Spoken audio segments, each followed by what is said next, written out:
Au sommaire de ce journal, la campagne électorale pour la présidentielle du 14 février prochain au Nigeria. Le candidat Muhammadu Buhari était hier en meeting à Lagos. La ville de Bangui dispose d'un pont flambant neuf qui relie 3 de ses arrondissements. Il a été inauguré jeudi par la présidente Samba Panza.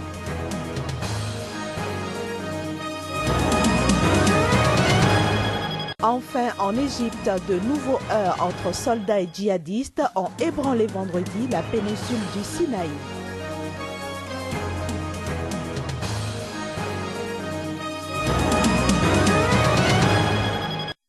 C'était là les principaux titres que nous allons développer dans ce journal. Bonjour et bienvenue à toutes et à tous. Nous commençons par le Nigeria. La campagne pour la présidentielle du 14 février prochain bat son plein. Parmi les 15 candidats en lice, 2 se détachent du lot. Il s'agit du président sortant Goodluck Jonathan et du général à la retraite Muhammadu Buhari. Ce dernier était hier vendredi en meeting géant à Lagos, un meeting au cours duquel quelques heures ont éclaté entre ses partisans. Il faut dire que les militants étaient venus de tous les quartiers de la ville et des cités environnantes de Lagos. Les militants du APC, entendez All Progressive Congress, sont allés manifester leur soutien à ce général, ancien général, qui se présente pour la 4e fois pour la présidentielle. Brandissant des pancartes, comme vous pouvez le voir sur ces images et autres objets, à l'effigie du parti, sans oublier le fameux ballet destiné à booster dehors le PDP, Parti démocratique populaire au pouvoir. Eh bien, ces militants ont bravé le soleil pendant des heures avant l'arrivée de leur candidat. Contre toute attente, quelques esprits vont s'échauffer et des heurts ont donc éclaté entre militants, des heurts très vite canalisés par l'intervention des forces de sécurité. Le candidat Muhammadu Buhari fera enfin son apparition et c'est pour appeler ses partisans à rester mobilisés pour une victoire au soir du 14 février prochain. Rendons-nous maintenant au Sénégal où la directrice du Fonds monétaire international, Christine Lagarde, a entamé une visite de 3 jours à Dakar. Voici le point avec Claire Stéphane Sacramento. Christine Lagarde a été reçue par le président Macky Sall pour un entretien qui a porté sur le financement du plan Sénégal émergent. Il s'agit du programme économique de Macky Sall qui vise à doubler le taux de croissance du pays en 10 ans. Mais qui dit plan ambitieux dit aussi réforme ambitieuse. En matière de gouvernance, nous avons non seulement fait voter une nouvelle loi qui fait obligation à l'ensemble des gestionnaires publics de faire une déclaration de patrimoine et nous avons aussi mis en place un office de répression contre la fraude et la corruption, l'OFNAC. 15 ans que le directeur général du FMI n'était pas venu en visite à Dakar. Le FMI y est souvent critiqué pour ses politiques d'austérité. C'était donc l'occasion pour Christine Lagarde de faire cette mise au point. Que le Fonds monétaire international, qui a été un partenaire du Sénégal depuis maintenant 50 ans, sera à nouveau à votre demande, à vos côtés, pour suivre la mise en œuvre des politiques économiques dans le cadre de ce plan Sénégal émergent et que nous saurons trouver les moyens et les délais dans lesquels nous pourrons utilement vous soutenir dans cette grande ambition.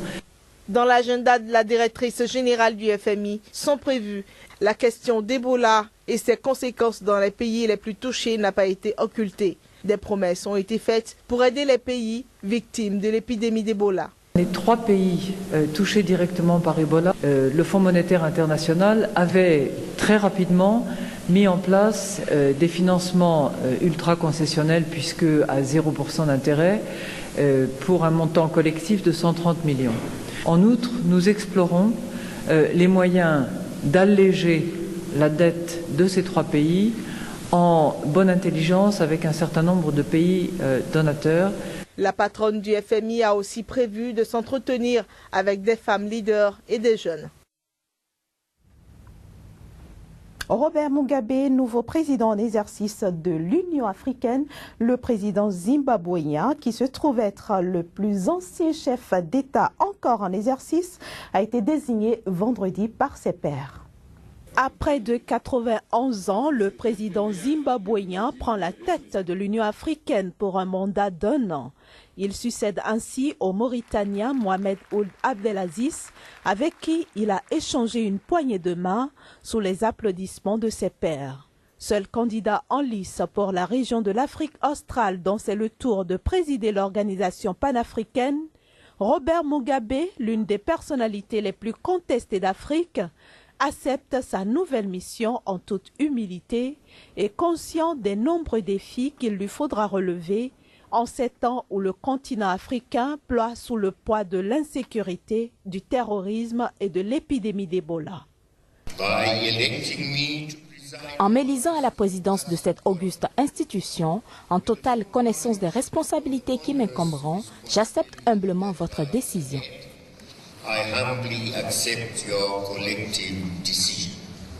Dans son discours, le nouveau président en exercice de l'Union africaine a aussi souligné la nécessité pour tous les Africains d'empêcher les étrangers de piller les richesses naturelles du continent et a souhaité des mesures d'aide pour les paysans africains. Robert Mugabe à la tête de l'Union africaine, la nouvelle suscite déjà un certain embarras au sein de l'organisation panafricaine. Certains diplomates ont évoqué un hasard heureux, alors que des observateurs estiment que cette élection était un mauvais signal envoyé par l'organisation sur les valeurs de démocratie et de gouvernance qu'elle prétend défendre. Direction maintenant le Niger où la justice s'est déclarée incompétente pour juger au fond l'affaire de supposition d'enfants. Le verdict a été rendu vendredi matin par le tribunal de grande instance hors classe de Niamey. Les avocats des accusés, environ une vingtaine, avaient soulevé l'exception d'incompétence du juge le 2 janvier dernier à l'ouverture du procès. Le récit avec notre correspondant au Niger, Abdulkarim Mahamadou. C'est une première victoire que la vingtaine de personnes accusées de supposition d'enfants au Niger peuvent savourer. Le tribunal de grande instance hors classe de Niamey s'est déclaré incompétent pour juger l'affaire. Nous avons soulevé deux exceptions. L'un portant sur les dispositions de l'article 327 du Code civil, en vertu duquel le juge pénal est radicalement incompétent pour se prononcer sur une quelconque supposition d'enfant avant l'intervention d'une décision au civil devenue définitive sur la filiation des enfants. Le juge a pris argument de cette première exception sans qu'il y ait besoin de se prononcer sur les autres exceptions. Autrement dit, aujourd'hui, le juge a dit qu'il est incompétent, il s'est reconnu incompétent à statuer sur la supposition, de supposition d'enfants avant l'intervention d'une décision sur la filiation. À la faveur de cette décision de juge, la poursuite contre l'ex-président de l'Assemblée nationale en exil en France tombe. Hama Amadou a fui le pays depuis août 2014. Il fait l'objet d'un mandat d'arrêt. Mais pour son avocat, Hama Amadou peut désormais rentrer au pays. Plus aucun juge ne peut l'arrêter. Le mandat d'arrêt, il est caduc. D'ailleurs, le mandat d'arrêt était caduc à partir de l'ordonnance de renvoi du dossier. Parce que c'est le juge d'instruction qui a fait le mandat d'arrêt. S'il a fait une ordonnance de renvoi, cela veut dire qu'il a clôturé, et avant de clôturer, il a fallu certainement faire une ordonnance, un PV de recherche infructueuse. À partir de ce moment, lui, il est dessaisi. Même si Hama devait rentrer par la suite, le juge, il n'y a pas de juge pour l'arrêter. Cette décision d'incompétence n'annule pas pour autant la procédure. Le procureur peut faire appel. Ce n'est pas encore le cas et pour l'instant, les partisans de Hama Amadou se préparent à organiser son retour et engager une poursuite contre son éviction du siège du président de l'Assemblée nationale. En Centrafrique, le pont de l'Unité qui relie 3 arrondissements de la ville de Bangui a été inauguré jeudi dernier par la présidente Catherine Samba Panza. Cet ouvrage métallique a été réalisé par la mission militaire européenne Eurofor RCA. C'est un reportage de notre correspondant sur place, Marie-Hubert Djamani. Le chef de l'État de la transition, Mme Catherine Samba-Panza, a inauguré jeudi à Bangui le pont de l'Unité qui relie les quartiers Sika 2, Sika 3 et les Castors. Grâce au pont de l'Unité, va soulager bon nombre de travailleurs, élèves, étudiants, commerçants, agents de sécurité et autres résidents en termes de raccourcis de parcours. Le pont de l'Unité est une structure métallique de 24 mètres réalisée par la mission militaire de l'Union européenne en Centrafrique, EUFOR RCA. Le projet facilitera la communication entre 3 arrondissements de la capitale centrafricaine et à l'instar de la réconciliation interconfessionnelle et de la coexistence pacifique réunira 2 zones jadis en rivalité. C'est une avancée spectaculaire dans la liberté de mouvement des populations, donc dans l'amélioration de la vie sociale, de la vie économique et d'une façon plus générale de l'ensemble des échanges de toute nature entre Banguissoises et Banguissois, quelle que soit leur communauté d'appartenance. Le pont de l'Unité constitue un exemple concret de l'approche multidimensionnelle de l'Union européenne dans le cadre des initiatives visant à l'amélioration de la sécurité et de la lutte contre la criminalité dans le but de restaurer la liberté de mouvement et les activités économiques.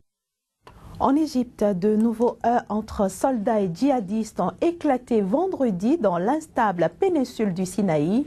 30 personnes, en majorité des militaires, ont péri dans des attaques de la branche égyptienne du groupe État islamique. 30 personnes, en majorité des militaires, ont été tuées dans les attaques revendiquées par la branche égyptienne de l'État islamique, Ansar Beit al-Maqdis, le principal groupe djihadiste du pays. Les corps des militaires tués ont été transférés au Caire par les avions de l'armée. La principale attaque s'est déroulée au cœur d'Al-Rish, le chef-lieu de la province du Nord Sinaï.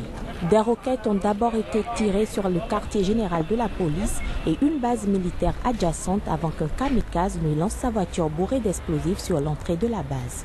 Quelques minutes plus tard, des tirs de roquettes ont visé un complexe résidentiel proche où sont logés des officiers. Une attaque a aussi visé un point de contrôle de l'armée de Rafah à la frontière avec Gaza.